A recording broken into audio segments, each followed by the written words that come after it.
আমিন বলেন, এদের এত সম্মান এত মর্যাদা দিয়েছি, কেউ যদি মানুষের সম্মান হানি করে, মানুষের সম্মান নষ্ট করে, আমি আল্লাহর আরশ পর্যন্ত যেতে যাই। অথচ এই 15.5 বছরে কত মানুষের সম্মান আপনি নষ্ট করেছেন।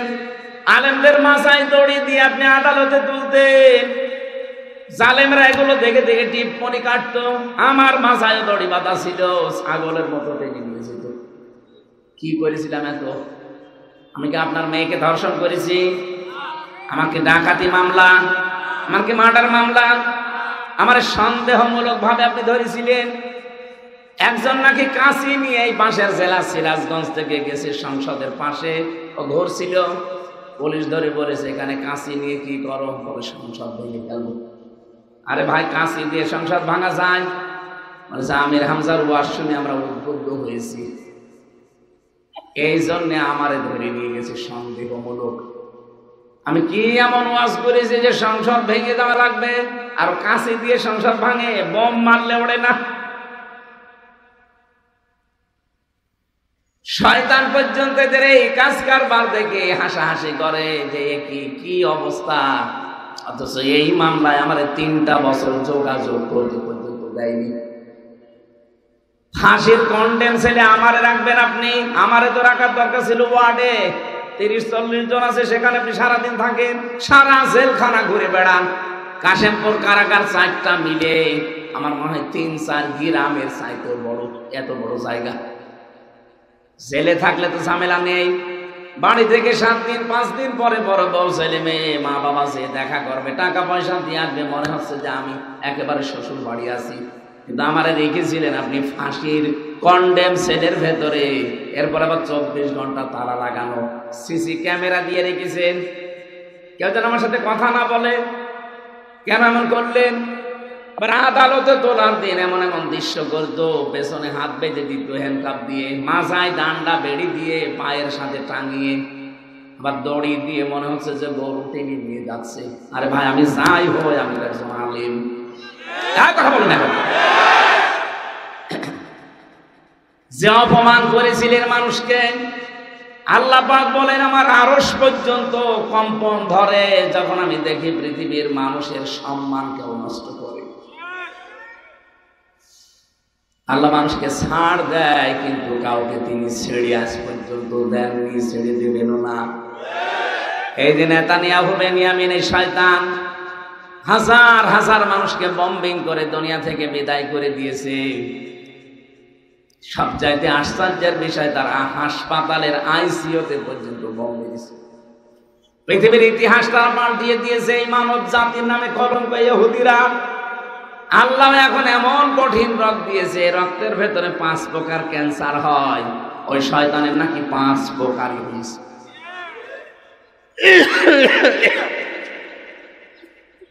আমি তামিলনাড়ুতে ছিলাম প্রায় 1 মাস 23 দিন। ওই সময় দেখেছিলাম একটা লোক এসে বারবার আমার কাছে কান্নাকাটি করতো। মসজিদে যখন যেতাম নামাজ পড়তে, দেখলেই কান্নাকাটি করে, হাওমাও করি। কি হয়েছে আপনার? বাড়ি কোথায়? প্রথমে আমার পরিচয় দিল, বাড়ি বাংলাদেশের সিলেটে। আমার পায়ের নিচে একটা ফুসকুড়ি হয়েছিল, ওইটা আমি সিলেটে দেখালাম, ঢাকাতে দেখালাম, ওরা বলছে না অসুবিধা নেই। কিন্তু দিন যত চায় আমার শরীরে জ্বালা পোড়া বাড়তে থাকে। আমি কলকাতায় দেখালাম, ওরা আমার পাঠিয়েছে ভেলোরে। এখানে আজ আমি 1 মাস 23 দিন আছি, নাকি 11 মাস আমি আছি। আজ 11 মাস আমার কয়েক কোটি টাকা অলরেডি চলে গেছে। এখন আমার আর কিছু বিক্রি করার মতো নেই। আমার পরিবারও এখন হাল ছেড়ে দিয়েছে। আজকে সকালবেলা আমার ডাক্তার রিপোর্ট দেখে বলেছে আপনার রক্তের ভেতরে 5 প্রকার ক্যান্সার হয়, আজকে 1 প্রকার ধরা পড়েছে। আপনি যা খাবার ভালো মন্দ খেয়ে নেন, আপনি আর বাঁচবেন না। এই জন্য আমি কান্নাকাটি করছি। এই ক্যান্সারটা হয়েছে কেন? খ্রিস্টান ডাক্তারের ওইটা দেখানো রিপোর্ট, ইংরেজিতে লেখা আছে, ওখানে একটা কোরআনের আয়াতের অনুবাদও করে দিয়েছে উনি। সূরা নাবার ভেতরে আছে ওয়ালাল্লাহি লালিবাসা ওয়াজআলনা নাওমাকুম সুবাতা। বলেন আল্লাহু আল্লাহ রাব্বুল আলামিন বলেন রাতকে আমি বানিয়েছি লেবাস, পোশাক বানিয়ে দিয়েছি রাত। ঘুমের জন্য আমি রাত দিয়েছি। তোমাদের এই শরীরের ভেতরে যে লক্ষ লক্ষ পশম দেখতে পাও, এই পশমগুলো আমি খেলা করার জন্য শরীরে সেট করি নাই। এই পশম দিয়ে আলো যেমন প্রবেশ করে শরীরে, ওরকম অন্ধকারও প্রবেশ করে। ওই লোকটাকে লিখে দিয়েছে পুরাটা আছে আপনার এই জীবনে। এই যে প্রায় আপনার 55 বছর বয়স, এই বয়সের ভেতরে আপনি বেশিরভাগ আলোতে কাটিয়েছেন, আপনি অন্ধকারে সময় কাটাননি। এই জন্য আলো প্রবেশ করেছে বেশি বেশি। রক্ত যে চলাচল করার যে মাধ্যমগুলো আছে, আলো বেশি পেয়েছে, অন্ধকার পায়নি, এই জন্য বাধাগ্রস্ত হয়েছে। কোন জিনিস যদি আপনি এক জায়গায় রাখেন, বাধা দিয়ে রাখেন, যত দামি জিনিস হোক দেখবেন নষ্ট হয়ে যাবে। আপনি লোহা লক্কড় এক জায়গায় রেখে দেন, দেখেন জং ধরবে, মরিচা পড়বে, দিনে দিনে ধার নষ্ট হয়ে যাবে, অবশেষে দেখবেন অকেজো হয়ে গেছে। এক কথা বলছে না কেন? আপনি পানি এক জায়গায় রাখেন, দেখবেন পচন ধরবে, পচন ধরবে না, পোকামাকড় তৈরি হবে, দুর্গন্ধ বের হবে। পানি যত ছেড়ে দেবেন তত স্বচ্ছ নির্মল পানি আসতেই থাকবে। পৃথিবীর কোন জিনিস এক জায়গায় রাখলে ঠিক থাকে না। এর ভেতরে যে গুণাগুণগুলো আছে এগুলো দিয়ে ঠিক রাখা লাগে না, ঠিক থাকে না। অনেকে ডাক্তার এটা বলতে চেয়েছে যে বাংলাদেশি, তোমার শরীরের ভেতরে এই আলো প্রবেশ করেছে বেশি বেশি। হয়তো দিনের আলো 12 ঘন্টা, রাতের বেলা তুমি ঘুমানোর সময় আলো জ্বালিয়ে রাখতে, এরপরে মোবাইলের কম্পিউটারের আলো, এই আলোগুলো দিয়ে সব সময় শরীরের ভেতরে শুধু আলো আলো, অন্ধকার তোমার ভেতরে প্রবেশ করে নাই। ওখানে আমি একটা হাদিসেরও বাণী ইংরেজিতে দেখেছিলাম, আমি তার হাদিস লেখেনি, বাংলা অর্থটা আমি দেখেছি। এইটা লেখা আছে ইংরেজিতে, নবীজি জানিয়েছেন উম্মতেরা ঘুমানোর আগে 2টা কাজ করবা। কোন খাবার দাবার পানি জাতীয় কিছু থাকলে ওটা ঢেকে রাখবা, কারণ রাতের বেলা অনেক কিছু বের হয়, তারা যেন মুখ দিতে না পারে। 2 নম্বরে রাতের বেলা ঘুমানোর আগে লাইট বা আলো এটা বন্ধ করে ঘুমাবা। এ নির্দেশ নবীজি দিয়েছেন 1500 বছর আগে, আর বিজ্ঞান প্রমাণ পেয়েছে মাত্র 75 বছর আগে। খ্রিস্টান ওই ডাক্তার, কি ডাক্তারের নাম যেন আমার মনেও ছিল ওই সময়, সাইমন কি যেন শেষের দিকে আছে। এই খ্রিস্টান ডাক্তারটা মানে হাদিসের একটা ভাষা আর কোরআনের 2টা আয়াতের ইংরেজি অনুবাদ দিয়েছেন। যদিও কোরআন হাদিস ওরা তো আর বিশ্বাস করে না, কিন্তু আয়াতগুলো অবশ্যই তারা কোনো জায়গায় পেয়েছে, তাদের গবেষণাগারে হোক, তাদের চিকিৎসা বিদ্যায় তারা পেয়েছে। এ কারণে তাকে জানাতে চেয়েছে না, শরীরের ভেতরে আলো বেশি বেশি এসেছে, অন্ধকার ঢুকতে পারে নাই, এই জন্য ক্যান্সার ধরা পড়েছে। কারণ একটা আলোতে থাকার পরে অন্ধকারে যখন যাবেন আপনি, এই অন্ধকার শরীরের ভেতরে প্রবেশ করলে আপনার একটা মেধা থেকে একটা জিনিস নির্গত হয়, নিঃসরণ হয়, এখান থেকে ওটা যত বের হতে থাকবে তত আপনাকে ওই ক্যান্সার, 5 প্রকার ক্যান্সার থেকে আপনাকে বাঁচিয়ে দেবে। আপনি আলোতে বেশি দিন ছিলেন, বেশি সময় ছিলেন, অন্ধকারে সময় কাটাতে পারেননি। এই যে বাণীটা এখানে লিখে দিয়েছে, আমি ওইটা দেখে বলছি। এই বাণীটার কারণে আমার মনে হয় নবীজির আদেশ মানে না, এজন্যে ওর শরীরের ভেতরে অন্ধকার প্রবেশ না করার কারণে রক্তের ভেতরে একটা ক্যান্সার ধরা পড়েছে। আর এই বেনিয়ামিন বা নেতানিয়াহু, এই শয়তানকে তো আল্লাহর ওই কারণে না, এরে দিয়েছে আল্লাহ সরাসরি মানব জাতির উপরে জুলুম করার কারণে গজব। ওরে 1 না 5 প্রকারে দিয়ে দিয়েছে। গত কয়েকদিন আগেও দেখলাম ওর ক্যান্সার, ও পড়ে আছে বিছানায়, কিন্তু ওর বৃদ্ধি কমছে না। গত কয়েকদিন আগে ও বোমা ফেলেছে, মসজিদগুলো ধ্বংস করছে, গির্জাগুলো ধ্বংস করছে, এমনকি হাসপাতাল যেখানে আইসিইউতে রোগী আছে সেটাও নষ্ট করে দিচ্ছে, পৃথিবীর ইতিহাস পাল্টিয়ে দিচ্ছে। ইহুদিরা যে অভিশপ্ত এমনি না, আল্লাহ পাক আগেই জানে যে এদের কাজকর্ম কিরকম হবে। আমরা এখান থেকে একটা শিক্ষা নিতে পারি, মানব জাতির যারা শত্রু দুনিয়ায়, এই মানুষগুলো কিন্তু আমার আল্লাহর শত্রু। কথা বলে না কেন?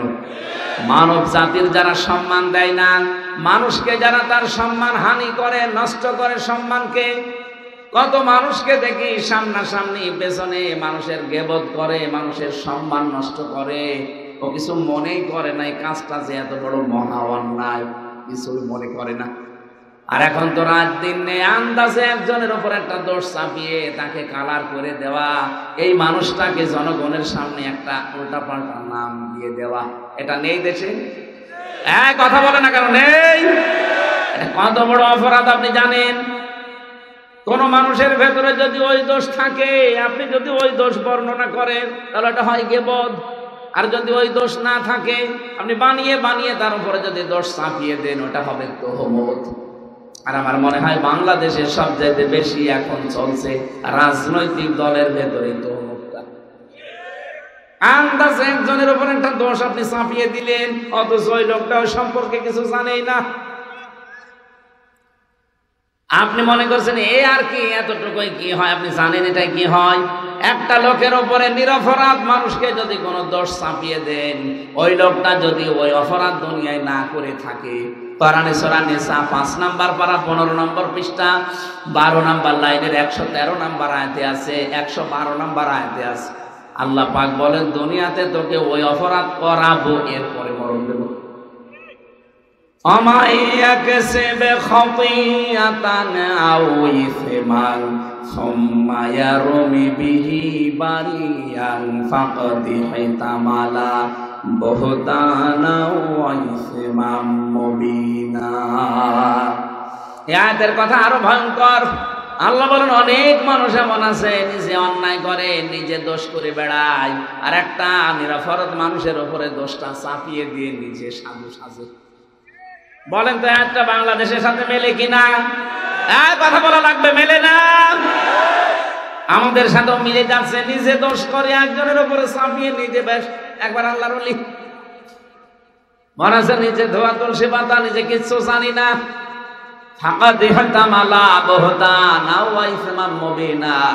আল্লাহ বলেন যেন বহন করে নিয়ে বেড়াচ্ছে প্রকাশ্য পাপের বোঝা। এরা যদি সত্যি আজ দেখা যেত, বাংলাদেশে বহু মানুষ রাস্তায় বের হতে পারতো না।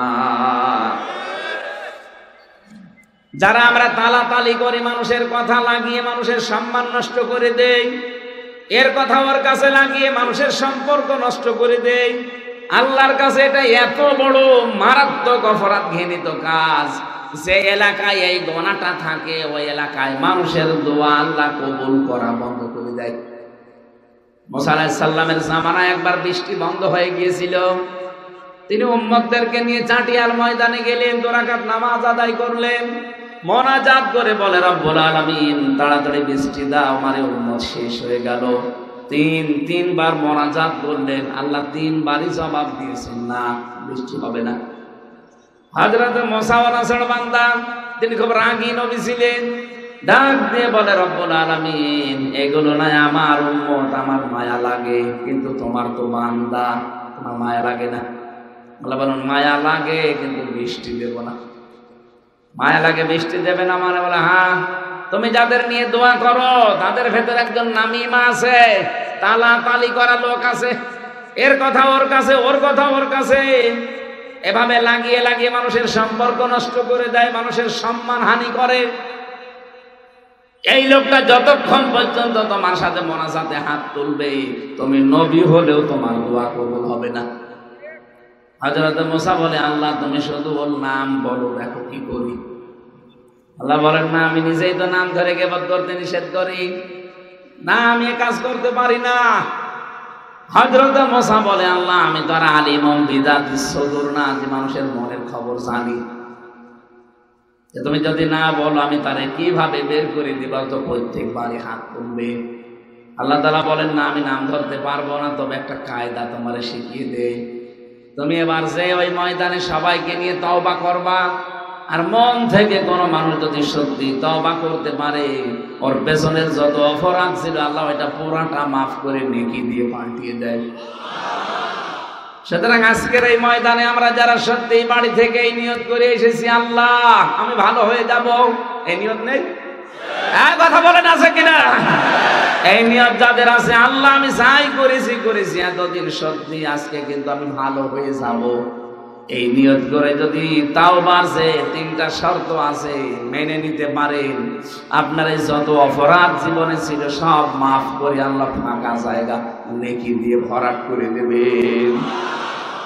হযরতে মুসা গেলেন, ডাক দিয়ে বললেন, আমার উম্মতেরা, আমি নবী যদি 100 বার দোয়া করে আল্লাহ 100 বার ফেরত দিয়ে দেবে, কবুল হবে না।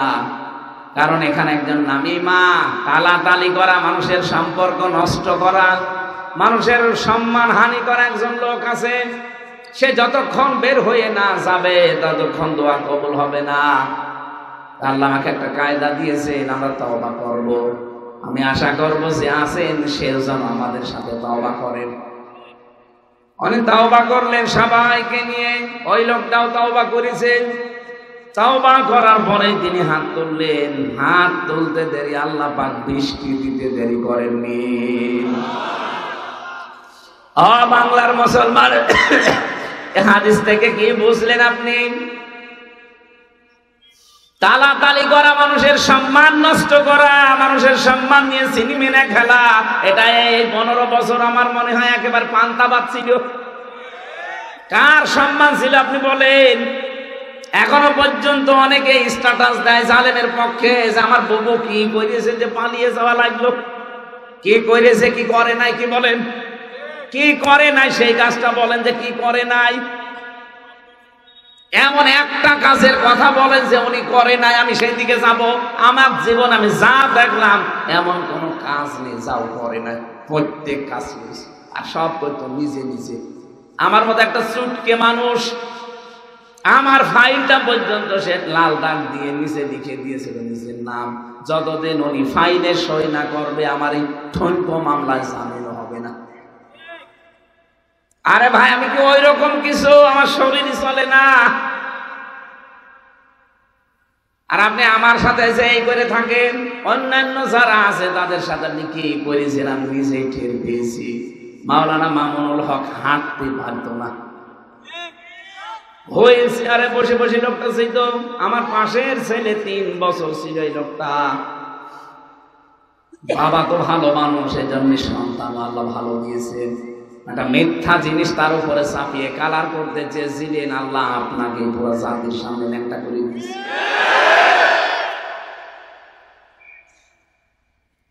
আমার ভাইরা, এজন্য মানুষের সম্মান নিয়ে যারা সিনেমিনি খেলেন, মানুষের সম্পর্ক যারা নষ্ট করে দেন, আপনার কারণে আজ আপন ভাইয়ের সাথে ভাইয়ের মিল ছিল না। এক কথা বলছেন না কেন? আপনার কারণে আপন ভাইকে পর্যন্ত বাড়ি থেকে তাড়িয়ে দিয়েছে। আমি নিজে সাক্ষী, কুষ্টিয়ায়। কেন এই রাজনৈতিক হানাহানি তৈরি করে দিয়ে গেলেন? পালিয়ে যখন যাবেন কিছুদিন আগে যেতে পারলেন না, তাহলে এতগুলো মানুষের জীবন হানি হয় না। 2732 জন মানুষ সরকারি জরিপে মারা গেছে। 2780 জন মানুষ এখন হাসপাতালে কাতরাচ্ছে, যাদের হাত নেই, পা নেই, চোখ নেই, অন্ডকোষ উড়ে গেছে, এরকম মানুষ। আর হালকা পাতলা যাদের হয়েছে সেরকম 34,000-এর উপরে। এতগুলো মানুষের বিশাল বোঝা আপনি এই দেশে দিয়ে গেলেন, অথচ মানুষকে আল্লাহ সবচেয়ে বেশি সম্মান দিয়েছেন। তাদের সম্মান নিয়ে 15.5 বছরের বেশি সিনেমিনি খেলা হয়েছে। কিছু মনেই করতো না। মানুষ আলেম বলেন আর জালেম বলেন, ওদের একেবারে সব রাম রাজত্ব তৈরি করে নিয়েছিল। আল্লাহ এমনি ধরেছে, আমি এই 10 দিন রিমান্ডে মাটির নিচে না থাকলে আমি কিছু আঁচ পাতাম না। হালকা তাও টের পেয়েছি কি মানুষ আচরণ করে, কি মানুষের সাথে।